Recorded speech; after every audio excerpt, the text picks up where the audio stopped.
Okay, we're going to hear from our winning crew chief and car owner, the number 2 Reds Wicked Apple Ale Ford, owned by Roger Penske, and crew chief Paul Wolfe. Congratulations, gentlemen, on a very gutsy performance here this afternoon, racing your way into the Eliminator 8 round of the chase for the NASCAR Sprint Cup. I'll start with you, Paul.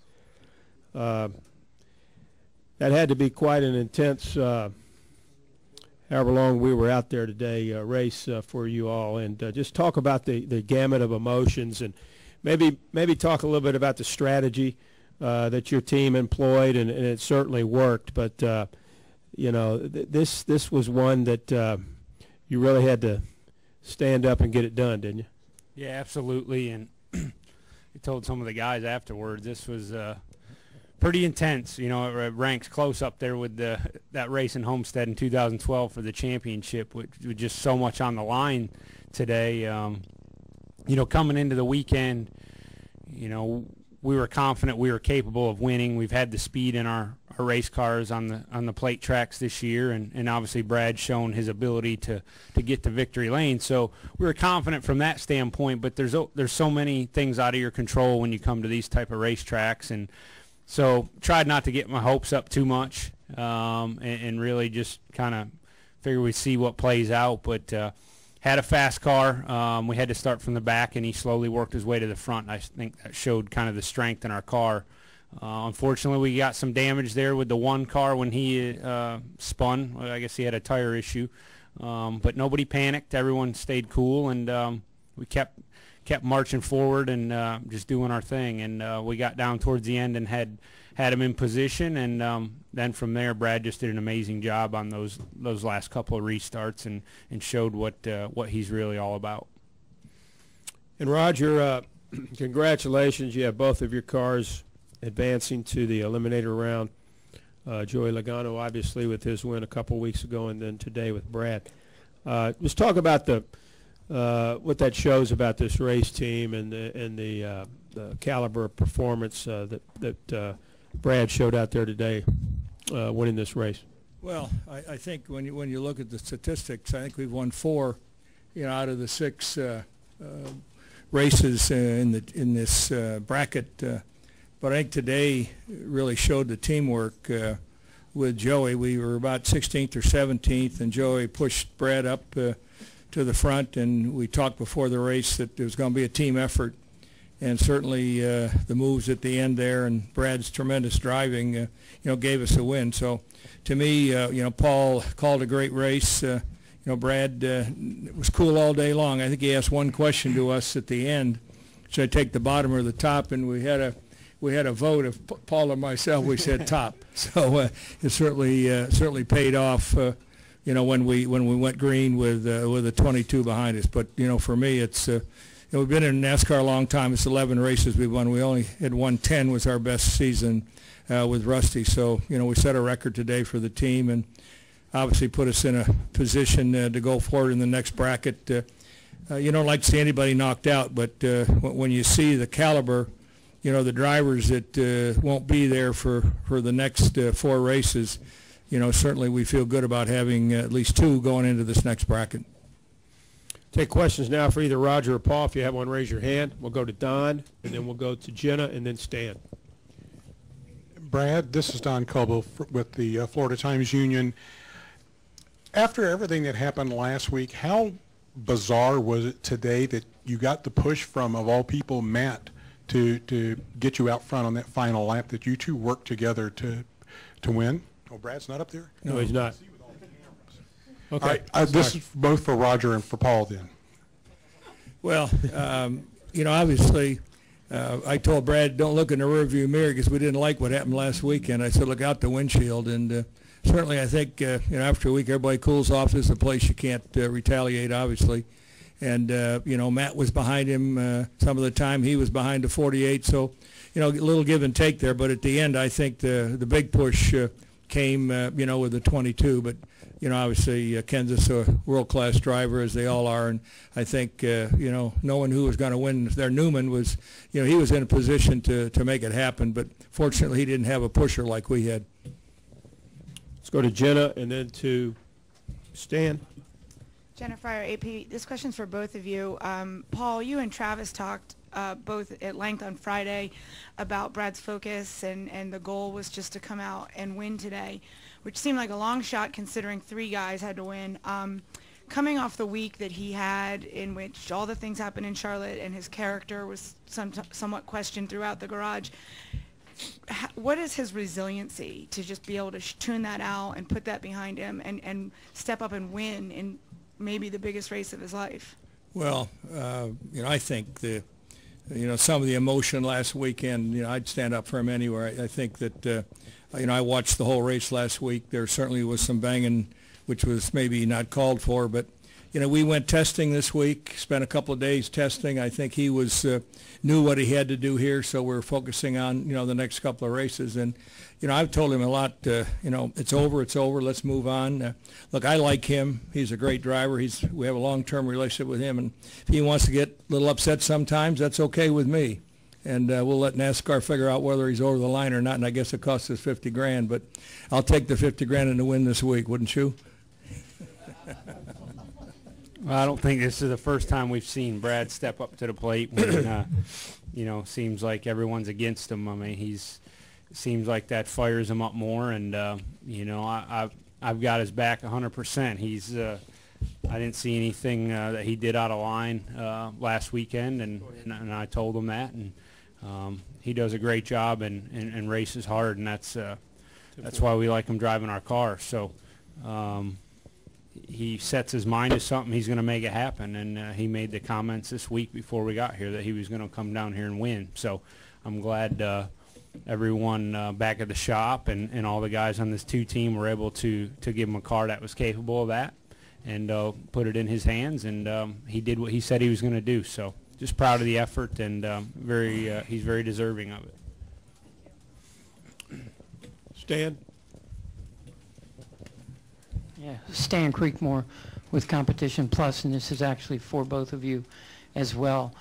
This is one of the most intense races I've ever seen at Talladega, and I'm sure you felt the same way. And I'm wondering just how far intense did it get in your minds for those last 2 cautions? Because absolutely anything could have happened. Well, I think you watch the race and you're waiting to get to that last 10 laps, quite honestly, and just stay out of trouble. But you've got to run up front. I think Brad was fooling around in the back there for a couple laps. Said, look, I got to go, and knew what he had with his car. But, when we had the green, white checker and we were up front, I knew that we could win. And at that point, it was up to him and, up to his teammate. But, we've been in that position before. I was in Indianapolis, so we lost by 600ths of a second, so it goes either way. Yeah, I agree, and it's the thing about these type of races is there's so much can happen in just one lap, and our typical race that we see every week, when you come down to this point in the race, you kind of know who's strong and who's capable of what, where here you come down to that green white checker and the guy in 12th could really win the race. So I agree, it's very intense, very exciting. Obviously, Brad did a great job. I'm happy we were able to be the one getting the victory lane. Let's go to the press box for a question, then we'll come back down to Kristen. Go ahead, press box. SpencerMotorsport.com. For Roger, considering that Brad's only 30 years old, what do you think his potential might be? Well, I think we see what his potential is, and he certainly has been the asset that we needed. After Rusty and Newman moved on, we went through kind of a choppy period there. But he came to the shop and said he could help us build a world-class team, and he's not only done that personally, the way he drives, but also the way his intensity is at the shop. He and Paul got together in the Nationwide, and he's a real leader. Not only on the racetrack, but also at the shop. So to me, putting his arm around Joey, getting him to come on the team, he's going to be someone that is someone which I would call the key asset of the team right now. And he's a good team player with Joey. And I guess Joey put a lot of money in the bank today for Brad. I guess he's got some credit due. So I guess we'll find out when he can pay it back to Brad. Any other questions in the press box? You guys won the race. Jimmy Johnson led the most laps. Matt Kenseth finished second. Dale Jr. ran up front a good portion of the race. The four guys who came into this race all in the most trouble in the format. Was that a product? How much of that was a product of the system, do you think? Product of the system, you said? The performance of those four teams, how much do you think was a coincidence or is a product of the format? Well, I think the format, put us in that position. You don't carry any benefit of winning other than getting in the next bracket when you haven't won. Obviously, it puts us, on the bubble. Johnson had a great car. I thought he would be the guy to beat. There's no question, and he got shuffled a little bit there on, I think, on the first green-white checker, and never got to be able to get back. So, it was anybody's race, and there's just no question that the format, makes it exciting for the fans. But I can tell you the pressure it puts on us at the shop, and after you'd had the number of wins that Brad had, and not to make it would have been devastating to us. Anything else in the press box? Let's come back downstairs. We'll go to Kristen, and we'll go to Tom, and then Bob. Kristen Bogosian, NASCAR.com. This is for both of you. Joey and Brad have proven that they can work very well together. How are things going to change if they're not locked into the next round from preparation to the race up until race time? Well, I mean, both teams right from the beginning of the season have worked well together, and we feed off of each other, and we've continued to do that as the chase started back at Chicago, and they knew there was a lot on the line for us this weekend, seeing as how they had their win early in this round, and I don't expect that to change. I mean, at the end of the day, the goal is to get another championship for Penske Racing, and that's what we're going to do, whatever it takes. Okay, we're going to break stride here for a second and hear from our race winner. That's Brad Keselowski, the driver of number 2 Reds Wicked Apple, Ale Ford. Brad, you pretty much knew you had to get to victory lane to advance to the Eliminator 8. Paul and Roger were discussing that very fact here just a little bit ago, but let's hear it from you. What was your mindset throughout this race? Is this a race that you'll always look back on and say, wow, this was pretty cool? Yeah. Yeah, I was just feeling my face while you're talking, and they say when you have a lot of adrenaline, your facial hair grows faster and your fingernail hairs grow faster. And I got a shadow on my nails need to be trimmed, but Wolfman. Just what a day. I'm not really sure where to start, but I guess I can just kind of recap the day for you guys. But we knew we had to win, obviously, coming into this week and this day. And when the weekend started, I thought we had the opportunity to do that. We had very, very fast cars at Daytona and Talladega here in the past 3 restrictor plate races, and really didn't get any of the results we thought we're capable of with, I think I restarted second in the 500 in the last restart and whiffed on winning the Daytona 500, and, I still have some nightmares about that one. And then Talladega just kind of, I fell into every bit of chaos possible here in the spring, and then the Daytona race in July, just wrong place, wrong time. And, in the back of my mind, those 3 races that we had so much speed at and no results to show for it made me feel like we were due. And I told everybody, well, not everybody, but I told Roger and Ford and guys like Paul and my spotter Joey Meyer that I felt we were going to win today because of that. And I felt like those mistakes, whether it was Daytona on the last restart and the bad luck that we faced, they couldn't continue to go that way, and sure enough, it did. We certainly didn't just get handed this race today. We had the incident early in the race where I think the one car blew a tire. I'm not sure exactly. That's what I heard. He blew a tire, and he half spun and kind of got in our door and tore that up. It's a pretty hard hit. I thought the car was torn up pretty good, but I still haven't seen it, but Paul says it was good. And we maybe lost just a touch of speed, but not enough to, kind of overcome the will to win that we had today. And, from there it was about finding the track position, making the right moves, finding the right lanes. And I thought we were in good shape, having run top 5, top 10 most of the race. And sure enough, on that green flag pit cycle, the yellow came out and kind of trapped us behind a lot of cars we were going to be in front of. And we ended up restarting 16th or something like that with 10 to go. And that felt like a death sentence in itself. But we kept our composure.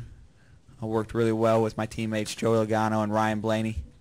And made kind of the perfect move that nobody ever sees when they think about these races. We made kind of the perfect move together to go from 16th to 2nd with, I think, in 3 or 4 laps there.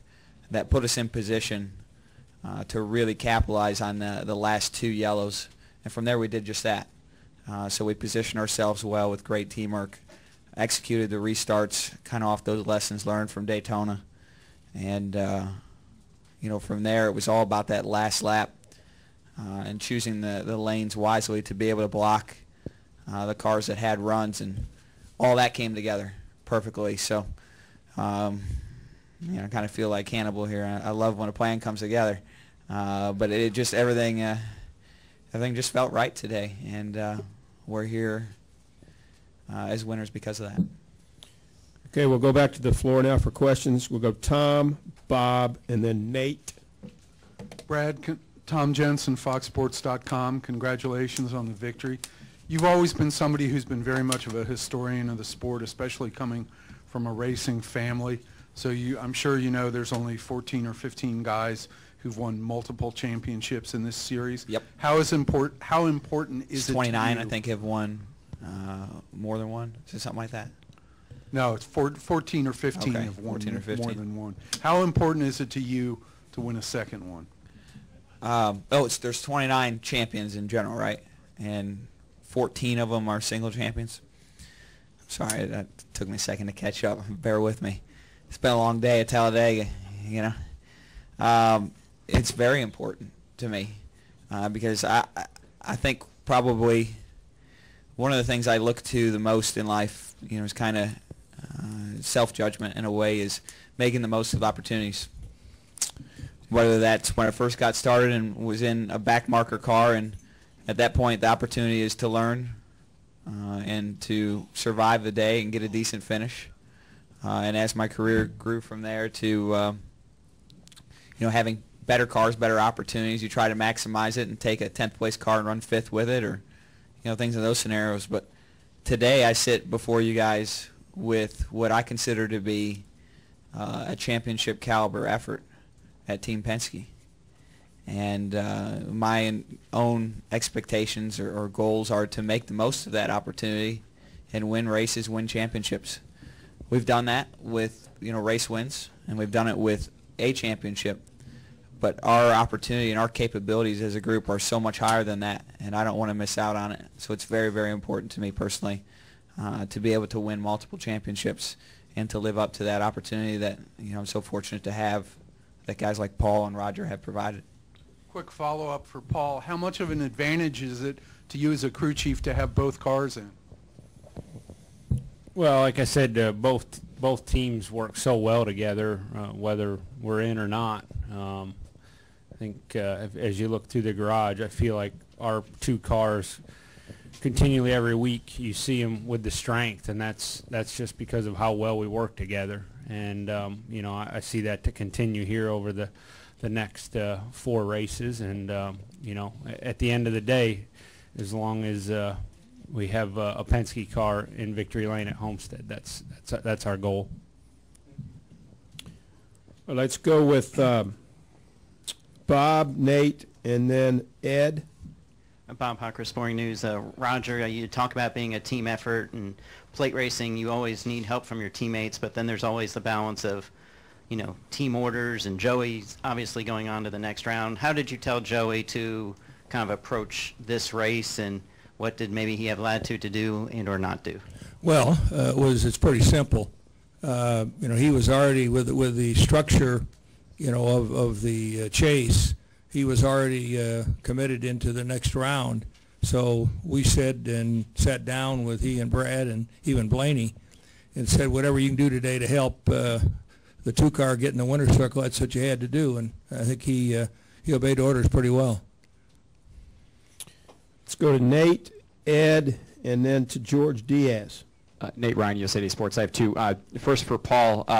Brad talked a lot about Friday about how the Charlotte incident galvanized the team, and there was a time where you could break or you could bond, and he felt like the team bonded. Do you feel that way? Do you feel like the team learned a little bit about itself last Saturday and is in a better position going forward? Yeah, well, I mean, this team's for the most part been together, since we moved to Cup in 2011, and we work really well together, and I guess maybe I showed a little side of me that I surprised some people last week, but I've told others this week that at the end of the day, I'd stand up for anyone on this team, including the driver, and I believe in every one of them. So I guess maybe, looking at it from that standpoint, that, it definitely didn't hurt and showed that we're going to stick together as a team no matter what happens. And then for Brad, I'm sure it wasn't lost on you that the guy following you to the checkered flag was also the guy who had you in a headlock last Saturday. Roger said that he told you to look out the windshield, don't look in the rearview mirror. What were your thoughts? Did you have any? Well, you can't drive Talladega without looking in the mirror, and I think I more just kind of laughed in a irony way, appreciating the irony that is. You probably have a better word for it than that, but yeah, don't you have a better word for it than that? Actually not irony. Okay, all right, fair enough.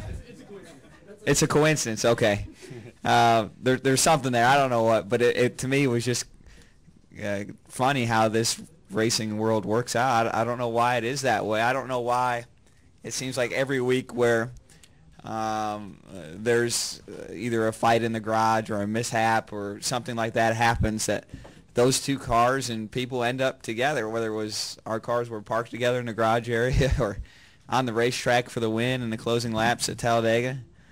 I don't know why that happened, so I got a chuckle out of that personally, but I didn't feel uncomfortable in the least bit.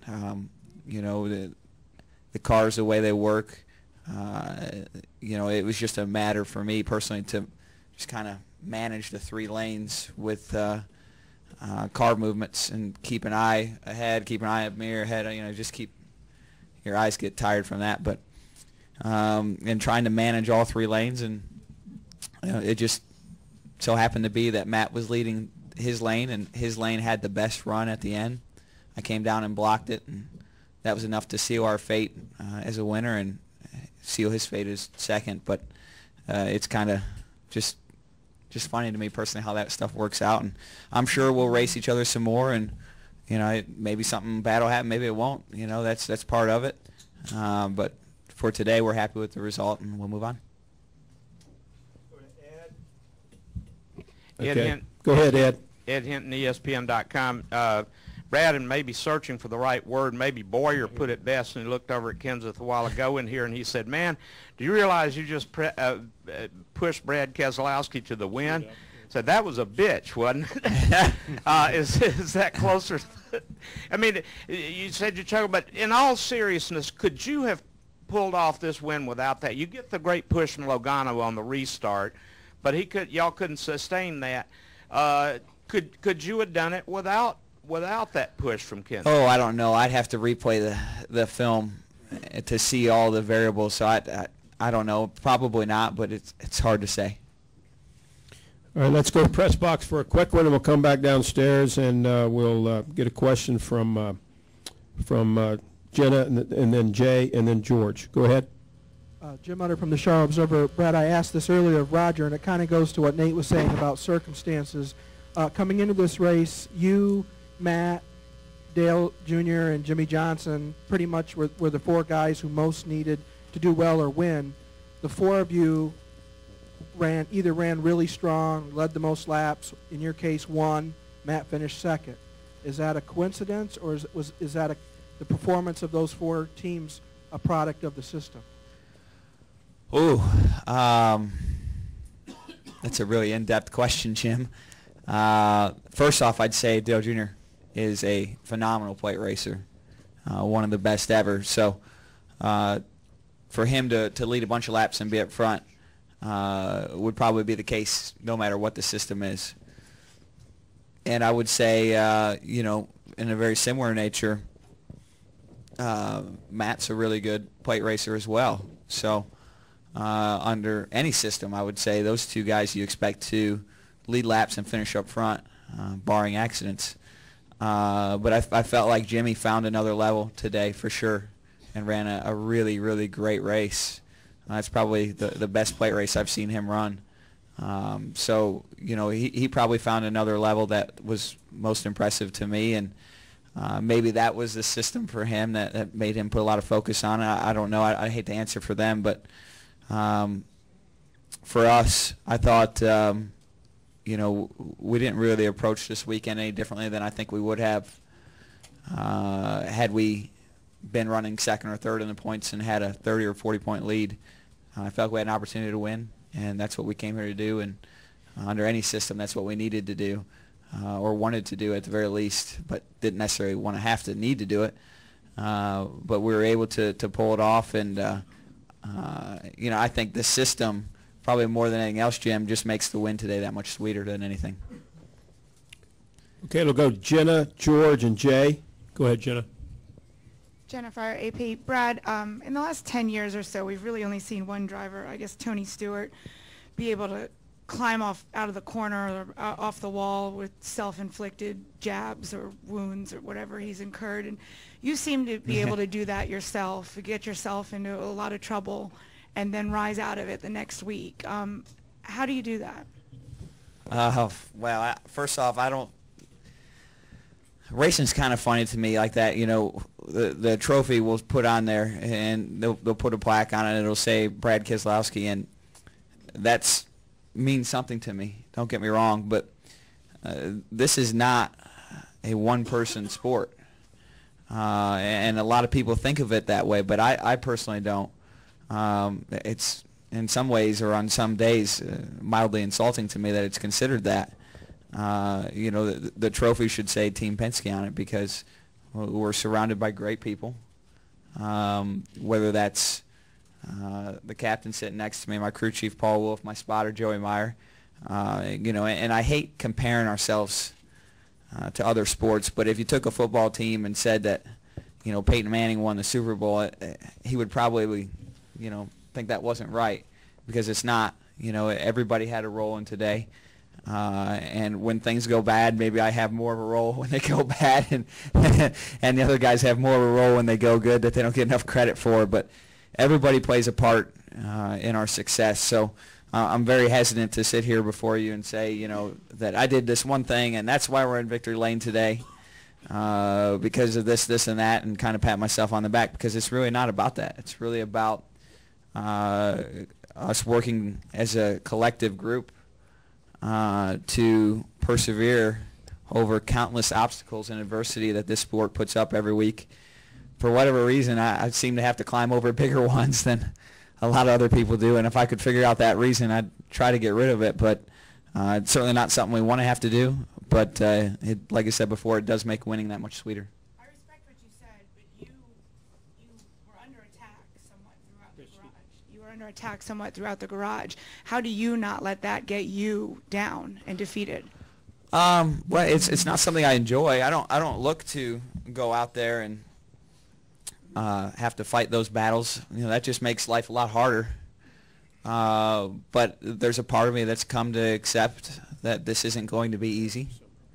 That I didn't come into this sport in an era where it was going to work out any other way. I mean, look at the drivers that came through my era. I came into this sport. My first win here was in 2009. First full season was in 2010. Besides my teammate Joey Logano, what other drivers came from that era and are successful? There isn't one. There's not one that came through those 4 or 5 years, and that's for good reason. They've been ran out of the sport, and I'm not going to let that happen.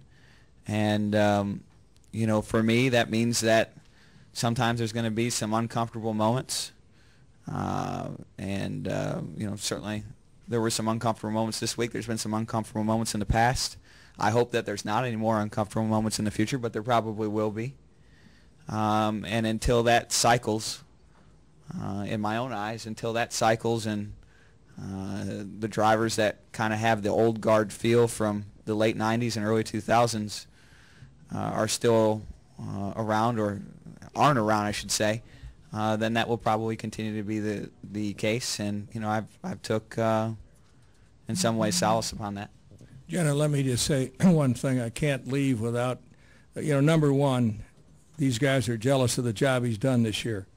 He's won 6 races. He's made poles. He's been up front. And nobody likes to see a guy win like that. And the fact that he has a little edge on him, and he's continually delivering, obviously, I think makes a difference. If everybody understood what happened on the racetrack last week, and when you get your rear fender knocked off on a restart, and you get your front fender knocked off, you know, on a pass by, I want him to get mad.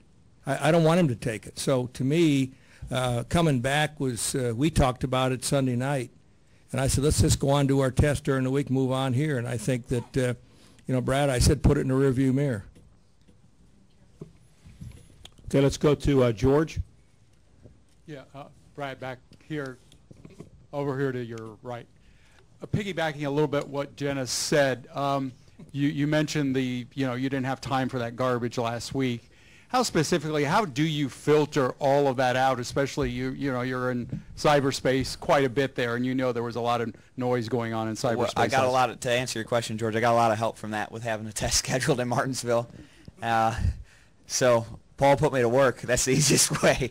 And then beyond that, I think it's having the support structure behind you, kind of like I was saying to Jenna. And, you know, I guess in specific terms, that's knowing that you listen to your team guys, and I guess that test was important because it was a chance for us to bond together. And, you know, I feel like I have a great group of people around me that are willing to tell me the inconvenient truth sometimes.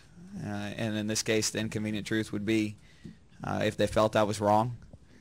And the people around me weren't saying that. And in that way and in that feeling, those guys having given me the support that they did helps me turn the page. Let's go to take 3 more questions. Jay, Jerry, and then Bob Pockris. Jay Busby, Yahoo Sports. Brad, saying that you're going to win, obviously it's the good thing to say to the team, it's the right thing to say to motivate them, but then actually going out and doing it at Talladega, expecting to do it is borderline insane. Now that you've done it, what confidence does this give you going forward for the rest of the year, and then even forward in your career? Well, I might have said it to my team, but I'm not trying to be Babe Ruth or anything like that, or be that guy.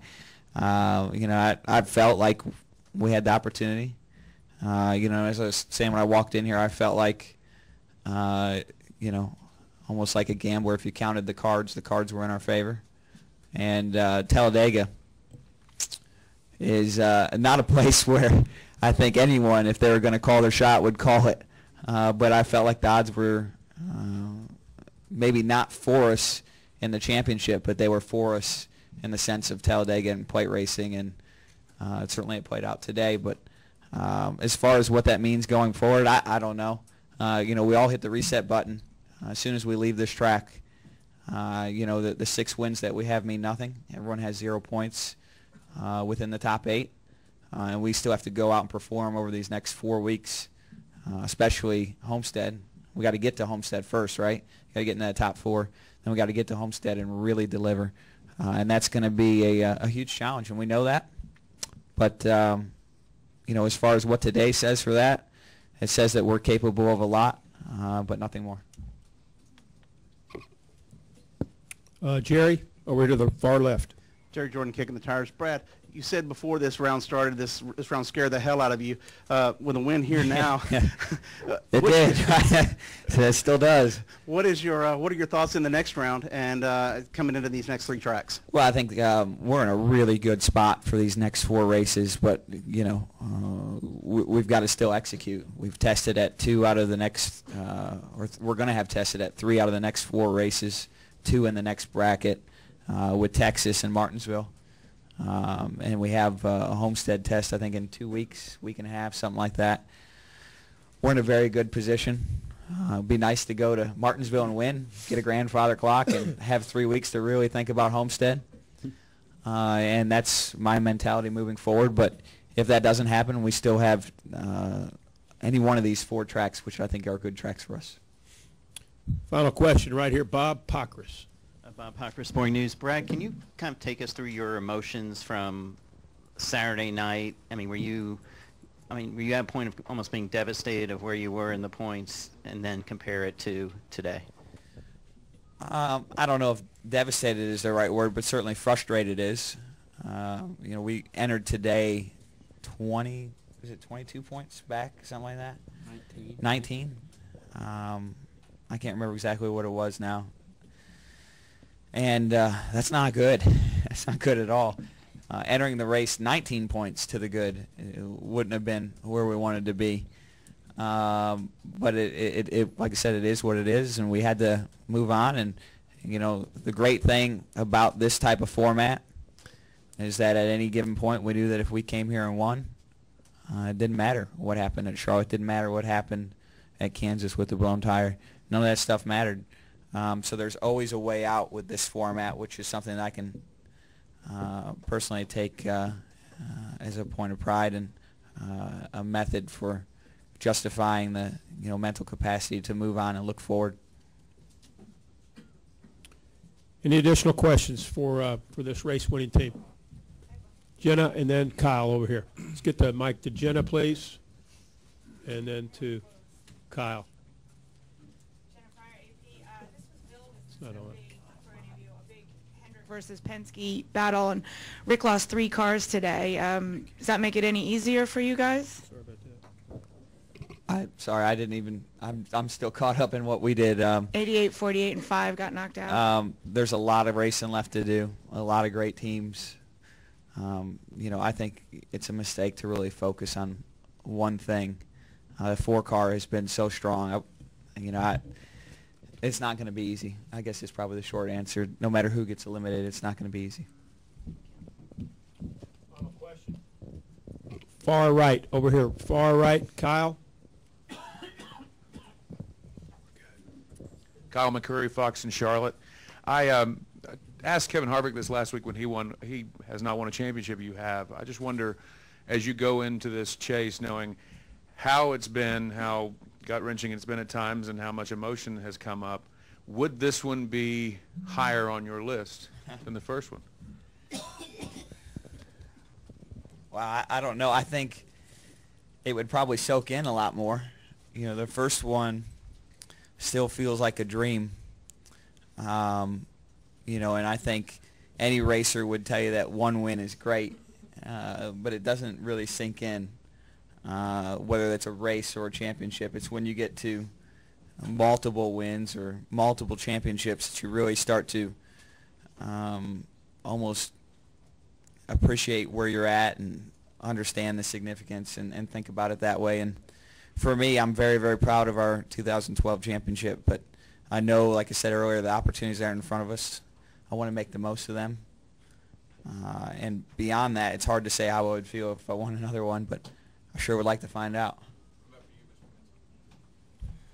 Well, I think, you know, the first one was took many years to get there, and to do it with Dodge was, you know, pretty important to us as they left the sport after that. You know, to me, you know, once you win one here, you set your sights higher. You know, the caliber of the people that we were able to pull together for that first championship are the same people that we've galvanized now around us. And then adding Joey and having 2 cars that, you know, can run for the championship, you know, gives us, just looking at basic statistics, you know, a better chance. And certainly, if we can get 2 cars into the final, it would be amazing. And as I said to both these guys, you know, one of you might win, but if one does, the team wins, and that's how we try to run the business.